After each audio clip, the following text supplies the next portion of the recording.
জয় শ্রীকৃষ্ণ বন্ধুরা, ভগবদ গীতা এমন একটি অনুপ্রেরণামূলক বার্তার সাগর যা হতাশাগ্রস্ত ব্যক্তির মনেও জীবনের আশা জাগিয়ে তোলে। বন্ধুরা, আমার পূর্ণ বিশ্বাস আছে আপনারা এই ভিডিওটি শেষ পর্যন্ত দেখবেন আর এর কথাগুলি শান্ত মনে শুনে এবং বুঝে শুধু মনেই অসাধারণ শান্তি অনুভব করবেন না, বরং আপনার চিন্তাধারা ও জীবনেও খুবই ইতিবাচক পরিবর্তন আসবে। আমি নিশ্চিতভাবে বলতে পারি, যে কেউ যদি গীতার এই সারাংশ শেষ পর্যন্ত শোনে এবং জীবনে তা প্রয়োগ করে, সে অবশ্যই নিজের প্রতিটি সমস্যার সমাধান পাবে। সে সবকিছু পাবে যা সে তার জীবনে অর্জন করতে চায়। তাই আপনাদের উচিত প্রতিদিন সকালে এবং রাতে ঘুমানোর আগে শ্রীমদ্ ভগবদ গীতার সারাংশ পড়া ও শোনা। অবশ্যই শুনবেন বন্ধুরা। ভগবান শ্রীকৃষ্ণ শ্রীমদ্ ভগবদ গীতায় বলেন, যে ব্যক্তি বিশ্বাস সহকারে এই গীতা গ্রন্থটি পাঠ করে, শোনে এবং ধ্যান করে এবং যে দোষমুক্ত, সে সব পাপ থেকে মুক্তি পেয়ে আমার পরম ধামে পৌঁছে যায়।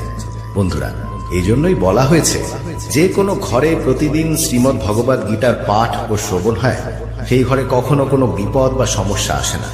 ভগবান শ্রীকৃষ্ণের আশীর্বাদ সেই ঘর ও জীবন জুড়ে সর্বদা বিরাজ করে। সেই ঘরে সুখ, ধন সম্পদ, ঐশ্বর্য ও আনন্দ সবসময় বজায় থাকে। বন্ধুরা, মহাভারতের ভয়ঙ্কর যুদ্ধের একেবারে শুরুতে কুরুক্ষেত্রের যুদ্ধভূমিতে অর্জুন যখন চারপাশে দেখে তারই আত্মীয় পরিজন, ভাই, বন্ধু আর শিক্ষকেরা যুদ্ধের উদ্দেশ্যে প্রস্তুত, তখন সে ভয় পেয়ে যায়, হতাশ ও দুঃখিত হয়। সে অত্যন্ত বেদনায় ক্লান্ত হয়ে ভগবান শ্রীকৃষ্ণের কাছে নিজের দুঃখ ও দোটানা প্রকাশ করে।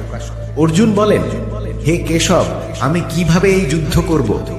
এই যুদ্ধক্ষেত্রে যারা জড়ো হয়েছে তারা তো আমার আপনজন। আমি কিভাবে আমার পিতামহ ভীষ্ম ও গুরু দ্রোণাচার্যের সঙ্গে যুদ্ধ করব? তারা তো আমার শ্রদ্ধেয় গুরুজন। তাই তাদের হত্যা করে রাজ্য পাওয়ার চেয়ে ভিক্ষা করে বাঁচাই অনেক ভালো। হে মাধুসূদন, যাদের সঙ্গে আমি যুদ্ধ করতে চলেছি তারা তো আমার ভাই, ধৃতরাষ্ট্রের পুত্র, তারা আমার আত্মীয়। আমি যদি তাদের হত্যা করি তাহলে বরং সন্ন্যাস গ্রহণ করাই ভালো। এই যুদ্ধ হলে কোটি কোটি মানুষ মারা যাবে। যেসব সৈনিক বা যোদ্ধা নিহত হবে তাদের স্ত্রীদের কি হবে? না কৃষ্ণ, আমি এই যুদ্ধ করতে পারবো না।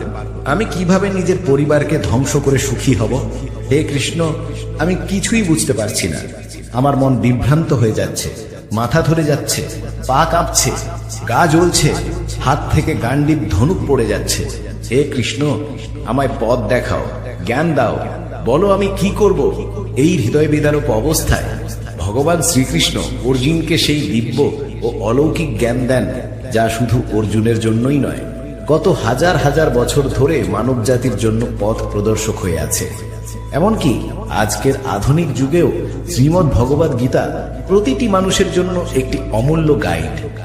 গীতা আমাদের শেখায় ধর্ম কি, কর্ম কি, আর জীবনে ভালোবাসা কিভাবে থাকা উচিত। তাই আমাদের প্রতিদিন শ্রীমদ্ ভগবদ গীতার পাঠ করা উচিত।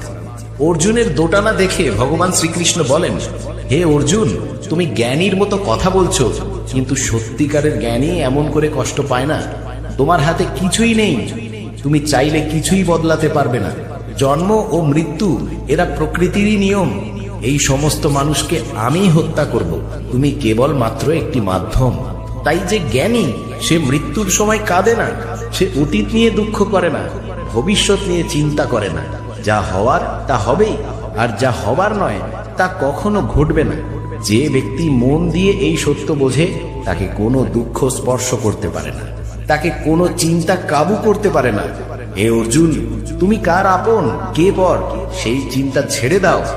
একজন ক্ষত্রিয়ের কর্তব্য হলো অন্যায়ের বিরুদ্ধে যুদ্ধ করা ও নিজের ধর্ম রক্ষা করা। এই কর্তব্য পালনই তোমায় মুক্তি দেবে। তোমার এই মোহ, এই আবেগ যদি না ত্যাগ করো, তাহলে গোটা বিশ্ব তোমায় কাপুরুষ বলবে। তুমি যদি আজ যুদ্ধ না করো, তাহলে সবাই তোমাকে দুর্বল ভাববে। এই লড়াই কারো ব্যক্তিগত বিষয় নয়, এটা ধর্ম ও অন্যায়ের প্রশ্ন। তাই যদি অন্যায় সহ্য করো আর তার অবসান না করো, তাহলে অন্যায়কারী আরো শক্তিশালী হয়ে উঠবে। তাই মোহ ত্যাগ করো অর্জুন, যুদ্ধ করো। ভগবান শ্রীকৃষ্ণ বলেন, হে অর্জুন, এই সারা বিশ্ব আমার সৃষ্টি।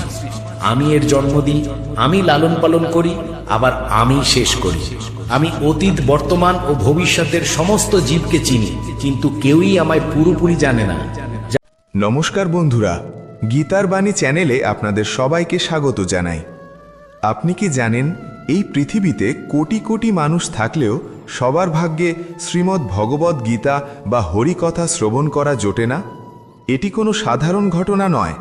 আপনি যে আজ এই মুহূর্তে জীবনের হাজারো ব্যস্ততার মাঝে এই ভিডিওটিতে ক্লিক করেছেন এবং আমার কথাগুলো শুনছেন, এটাকে নিছক কোনো কাকতলীয় ঘটনা ভাববেন না।